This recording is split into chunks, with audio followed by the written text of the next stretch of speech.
Is 5:30 a.m. and I'm waiting for the gym to open, which is a good place to be, all right? But let me just talk about Saturday as we approach Saturday. Let me talk about the police. Who remembers 3 years ago? In fact, I was just talking yesterday. 3 years ago, just over 3 years ago, we were stuck on little Telegram groups, struggling. When we held our Rape of Britain demonstrations, when we played our documentaries, few thousand people. Look where we are now. But also look what's happened with the police. The police in Scotland Yard in London were used as a tool against patriots. There was forced clashes, purposely orchestrated by political policing coming from the top. We started a new relationship with the police a few years ago with Unite the Kingdom, where we approached them and openly had these discussions about conflict between patriots in Britain and the police and how we felt unfairly treated as second-class citizens. We felt there were different rules for Black Lives Matter, different rules for jihadists, different rules for pro-Hamas rallies, and then they come out all guns blazing for patriots. And do you know what? Just being honest, we started a new relationship and it's been very successful. And I have to thank the police for the way they've policed us, cooperated with us, facilitated us in a new movement that has allowed us to put on what can only be described as spectacular patriotic days. Now, the Nakba, do you know what that is? You shouldn't have to know what that is. It's some bullshit Palestinian day. And this year, this is why I'm asking you, please, yeah? The police are really under political pressure in Great Britain. The Metropolitan Police are. Because they stood up for your rights. Not my rights, your rights. Your rights as British citizens to hold a patriotic day in central London. There's been a big backlash because the Palestinians wanted the day. They wanted to be outside Parliament, they wanted Trafalgar Square, they wanted Whitehall. They've got none of them, okay? Because the police recognised you as a community. That's a shift, people, okay? A real shift. And it's not just a shift. Police officers have really stood up here for British people's right to protest and freedom. And there will be some high-ranking police officers who are really getting it in the neck. And I've seen the MPs, I've seen the unions, I've seen them all protest outside Scotland Yard, targeting the police officers for daring to allow this rally and not giving the Nakba Day all of London, okay? So what I'm going to ask you, please, you've seen Keir Starmer yesterday, you've seen the vile comments coming from the far left, coming from the extremists, coming from the media, coming from the government, coming from all of them, yeah? We cannot, after the negotiations we've gone through, where we've got to, allow ourselves to be provoked, because I guarantee you there will be an attempt now, this Saturday, to ruin what we've done. There'll be an attempt to prove the police officers who made the decision to allow us to do this wrong. And that attempt will come from provocation. They may allow far left protesters close enough.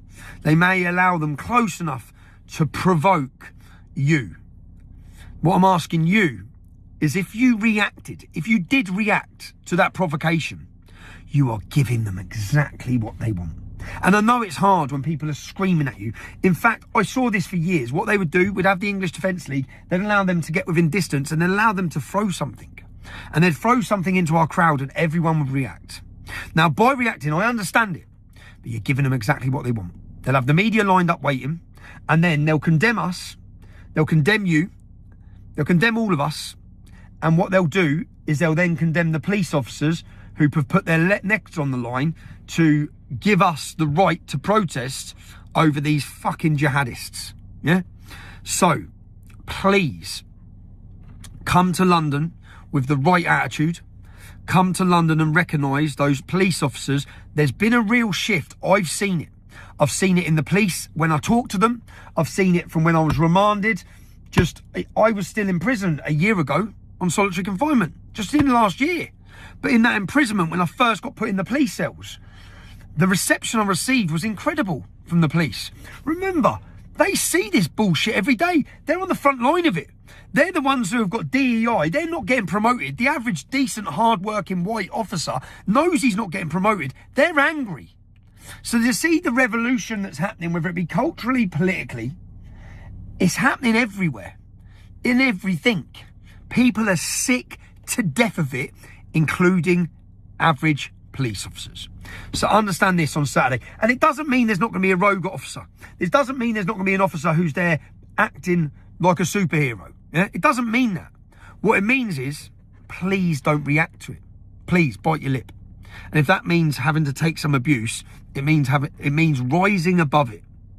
And then us lot on Sunday smiling and knowing that they didn't provoke us, that we controlled ourselves. And lads, to the football groups of London, to the Millwalls, to the Tottenhams, to the Chelsea, to the West Ham, Palace, Fulham, all of you, yeah? We need you on Saturday. We need you as disciplined, tough men to make sure other men don't step out of line. We know sometimes this can attract all sorts of characters and that everyone's entitled to feel frustrated, patriotic, nationalist, but also frustrated and angry. But it's down to us to make sure the police don't need to step in. So it's down to you guys, please, police these crowds with us. Help us. We've got 200, 300 probably raising on security on the day. That's not enough for an event like this. We need you, every one of you, to be our security. You see, if someone turns up with a face covering, they are not part of our movement, okay? Because we're telling you quite clearly, no face coverings. Because if you allow face coverings, we will have a January 6th on Saturday. We will have infiltration by government bodies, by infiltration by undercover units who are there to provoke and create violence. So we don't allow face coverings because that allows no undercovers, yeah? So if you can't come without covering your face, please don't come, okay? Because you will be asked by the crowd. First of all, lads, look, you can ask politely, please take that face covering down. But anyone wearing a face covering is hostile to our movement. That's it. Shouldn't be there. Don't want them there. We are coming with huge smiles for a beautiful day. That's what we're coming for. So everyone, please, police our crowds. Help us police ourselves, yeah? Make sure the right message is there. Everyone who come on September 13th would have experienced a beautiful day, a celebration. And this doesn't mean that little things could go wrong, but we've worked tirelessly with the police. And that's my point. Police are not our enemy on Saturday, right? They're not our enemy. The government are our enemy. Do you know how we beat them? By not giving them what they want. By not allowing them to betray us as thugs.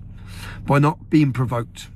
By, even if we are under severe provocation, by rising above it, by smiling, by singing your patriotic songs, by waving your flags, and by participating in the biggest event, the biggest gathering. When people say, what difference does it make? As I said, look where we was 3 years ago. Look at the voting patterns 3 years ago. Look now what just happened last week with Reform. Congratulations to every activist who joined Reform, to every local community member that got involved in Reform, to everyone who leafleted and campaigned, everyone. Yeah. But look at what's happened in 3 years, 2 years, since United Kingdom, 2024.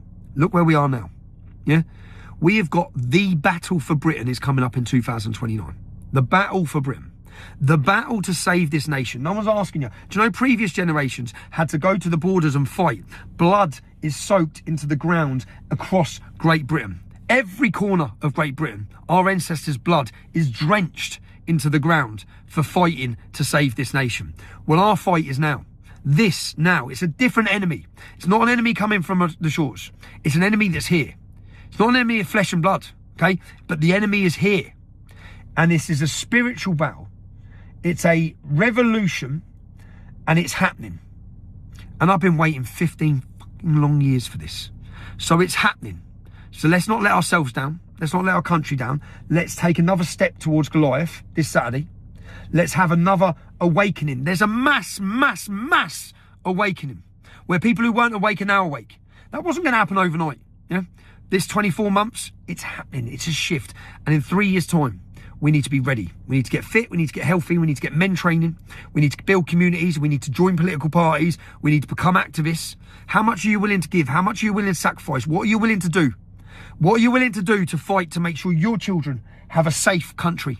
To make sure your children grow up in great fucking Britain, not Islamabad. Yeah? The fight is well and truly on. We're shifting. And so to the people, I see some people making, oh, I'm not going to this event. I see some people, some citizen journalists, who go to every protest. And this is coordinated. If you don't think there's a coordinated international attack on me because I'm leading the biggest movement this country's ever seen, yeah? Of course I'm under attack. Of course the smears are going to come out. Of course the lies. Of course all the bullshit. Of course the rumour mill. Of course the spreading bullshit everywhere about me. Of course it's going to happen because they want to derail. Why would you be condemning the biggest moment of any protest movement this country in its history? In its history. Why? So if someone's derailing it, if someone's criticising it whilst doing absolutely jack shit. Remember, these people who criticise me, I faced 10 years in prison in October. And I'm willing for that. Yeah? I've been willing for 15 years. I walk that walk every fucking day. Every time I step out of my car, every town centre I walk through, I'm ready. Yeah? And if I have to go back to prison in October, I have to go back to prison. But the people condemning me, condemning the movement and trying to derail it, what have they sacrificed? What are they doing? That's the question. Don't ask about me. They're like, oh, I'm a Zionist. It's like, oh, fuck off. So please, people, as I said, this is our moment, yeah? Something huge is moving. There's a shift in this country, in the people.